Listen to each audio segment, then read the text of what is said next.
Welcome to the Fascia-Informed Therapist, the essential podcast for occupational therapy professionals looking to deepen their understanding of fascia's pivotal role in therapy and health.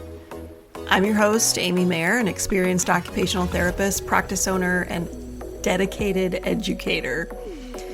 Here we'll dive into the fascinating world of fascia, exploring its significance in the human body and its critical influence on occupational therapy practice. Each episode will bring you cutting-edge insights, expert interviews, and practical strategies to help you confidently integrate the science of fascia into your therapeutic approach. Whether you're a seasoned practitioner or just starting out, our goal is to equip you with high-quality, evidence-based, and fascia-informed continuing education opportunities that will enhance your skills and benefit your clients. So join us as we unravel the complexities of fascia and transform the way you practice occupational therapy. All health and wellness practitioners are welcome. Let's learn, grow, and evolve together. Hi, this is Amy, and this is another edition of the Fascia-Informed Therapist. And today we're going to talk about, again, something that came up as a result of interaction with a client. And what I hope is that whatever I experience and I share, perhaps that can be something that you can use as well. Something that maybe will click with a client that you have and are working with and maybe having trouble finding what to do, and this might give you one little bit of insight. But the topic today is stress, and it is something that definitely has an influence on pretty much every area of health, and definitely in the fascia. And when we think of stress's impact on the fascia, what I often think of is not just the cascade of hormones that are pushed into the bloodstream and then have repercussions on cellular function and all those deeply scientific things. What I often think is the bigger impact on the fascial system is the held tension, the changes in body shape and structure because of stress. And we all know, this is not new information, that we all hold our stress in different areas of the body. And the most common, of course, is pulling the shoulders up to the ears and, contracting those upper traps and pulling the shoulder joint way out of its normal range of motion. And then we do it so long we get stuck and we end up with angled clavicles that are really designed to be more parallel to the ground. When we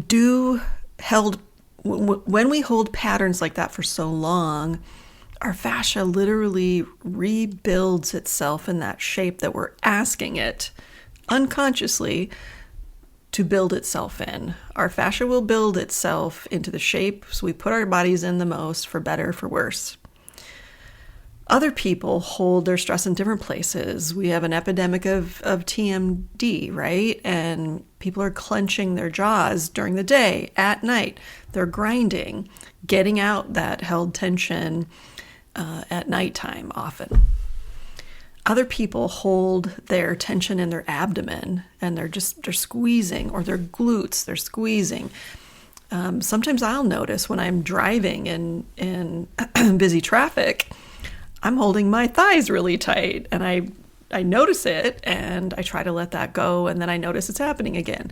So we put our tension in our bodies to help us deal with stress, and it's a protective response. It's something that we all do. Now the problem is when we don't know we're doing it.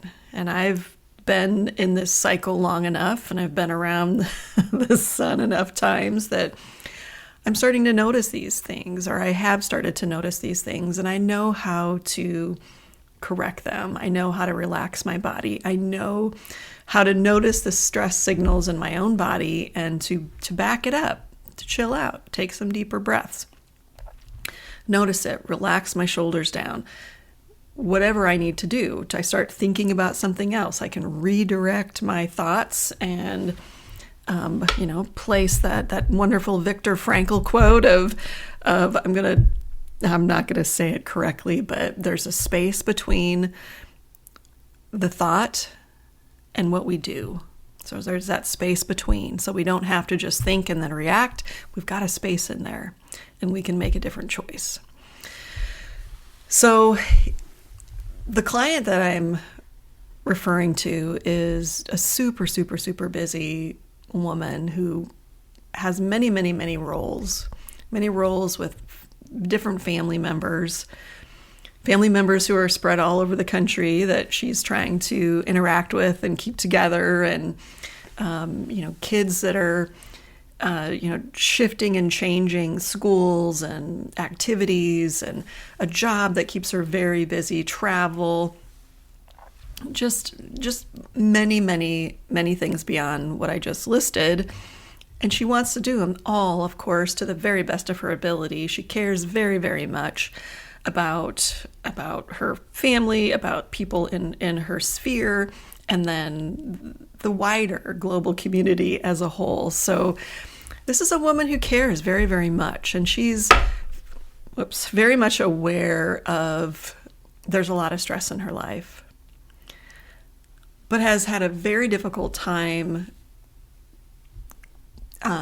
adopting maybe a process that is really helpful to her, something like meditation or otherwise. I know that she's tried some things, but I don't think there's anything she does really regularly. And she hasn't fully acknowledged that stress is a part of the problem that she's experiencing in her body. We can make really, really, really great progress, and then something big happens and she's not back to square one, but she will often backtrack big time. And so there is a knowledge, there's an acceptance of that, but what to do about it has been really, really difficult for her. And I don't know if there's a full acceptance of that until recently. So what happened was she had a little bit of an uptick in her pain and the other thing is the tension that she's feeling in her body. And she decided to try a muscle relaxer. And she took a low dose of muscle relaxers for a few days. And then the next appointment, she came back to me. She was like, I really had no idea how much tension I was holding in my own body until I took these pills, and there was so much less tension in my body. And she basically said, I'm doing this to myself. And I was like, huh. Now, I am not suggesting that you tell people to go out and get muscle relaxers so they can do a pre-post study on themselves.